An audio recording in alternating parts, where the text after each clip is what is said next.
Thank you so much for watching Landumc Goes There. Please subscribe and hit the like button and the bell notification button. One of the most popular TV shows from the 1960s was Gomer Pyle U.S.M.C. The series aired on CBS from September 25th, 1964 to May 2nd, 1969. It ran for a total of 150 half-hour episodes spanning these 5 seasons. The first season was done in black and white, and then the rest of them were done in color. As most people know, it was a spin-off of The Andy Griffith Show, and like its parent series, it was also a major ratings hit, never placing lower than 10th in the Nielsen ratings, and eventually ending its run on TV as the second highest rated series in the U.S. We became familiar with the character of Gomer Pyle in an episode of The Andy Griffith Show from 1963 that was called Man in a Hurry. Jim Nabors plays this lovable character on 23 episodes of The Andy Griffith Show from 1962 to 64 until this spinoff came about. Gomer is a completely naive, extremely moral auto mechanic who turns into a United States Marine Corps PFC. He starts out as being the only apparent employee of Wally's filling station. With his wide-eyed, slack-jaw look, he usually sported a service station uniform and a baseball cap with the bill turned upwards.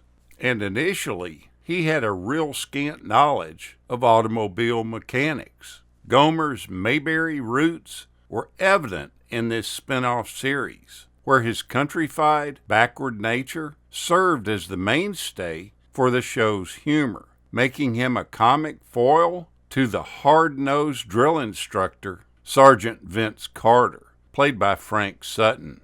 At first, Sergeant Carter was rankled and extremely irritated by the slow-witted Pyle, and he dreamed of ways to rid himself of the private's presence. Over the course of the series, Carter began to tolerate Pyle and even grew to respect him. And believe it or not, Pyle, though always unconventional, developed into a pretty good Marine. Everett Greenbaum and Jim Fritzell, who were writers for The Andy Griffith Show, are credited with creating the character of Gomer Pyle. That character was based on a really incompetent gas station attendant that Greenbaum met. He named him after Gomer Cool, who was a writer, and Denver Pyle, who was an actor on The Andy Griffith Show.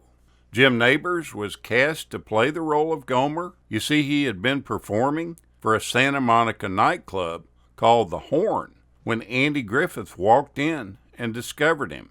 Though he was originally intended to appear in only one episode, Gomer proved so popular that after appearing in that first episode, he continued on appearing in seasons 3 and 4 until he was given his own spinoff with this series.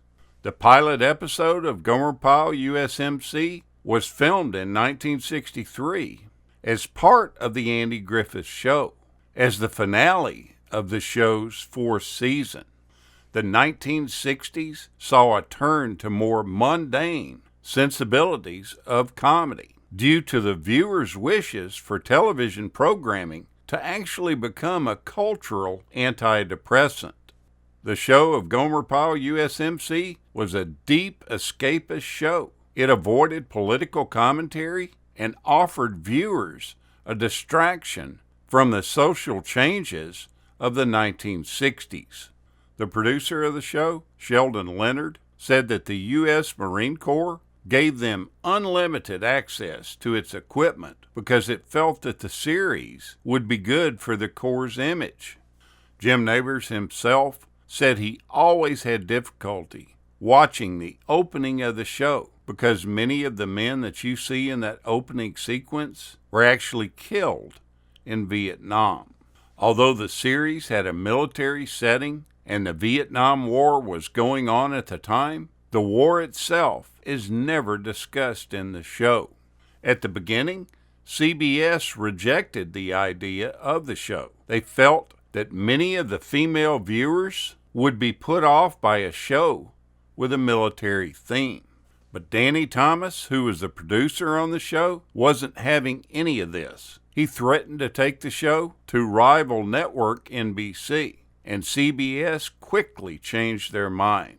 When they were originally trying to figure out a spin-off show for Jim Nabors, Andy Griffith and the producers of his show worked at trying to come up with an idea for this spin-off series that would be the toughest location or situation that they could put this country bumpkin in.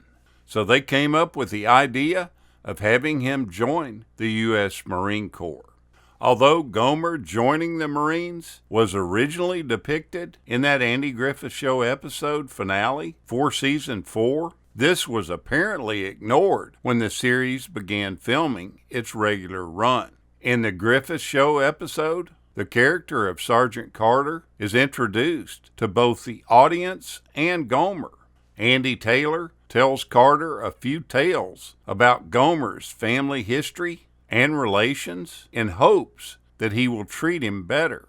But in the first regular episode of the show, Gomer is seen getting a signature military haircut, still in his civilian clothes. Carter has never met him. Now bear in mind, all of this was filmed on the 40 Acres backlot, an area in Culver City, California, where numerous TV shows and movies were filmed, including the Andy Griffith Show. If you had a strong arm, you could throw a rock from the courthouse that Andy and Barney spent so much time at to the Quonset huts that Gomer Pyle was stationed in. If you go there today, all that is no more. It's all an industrialized area, but there are a few sound stages there, but it's not a backlot at all, and you would never know that some of the most important films and TV shows were once filmed there. Now, Elizabeth McRae, an actress from North Carolina, plays Gomer Pyle's love interest in this show. She plays this role of Luann Poovey, who was a torch singer that Gomer saw and took pity on. This was supposed to be a one-shot deal, but she became such a fan favorite that she appeared in 15 episodes. When she went in for an audition for the series, as soon as she opened her mouth and let her southern accent roll out, one of the producers who was sitting next door to where she was auditioning heard this and immediately said, "That's the voice we're looking for. That's Luann Poovey." So basically, she didn't have to act very much to get this role. She just opened her mouth. Take a look back at this really fun series. It's always a good laugh. Thank you so much for watching, and we'll continue to chase the classics.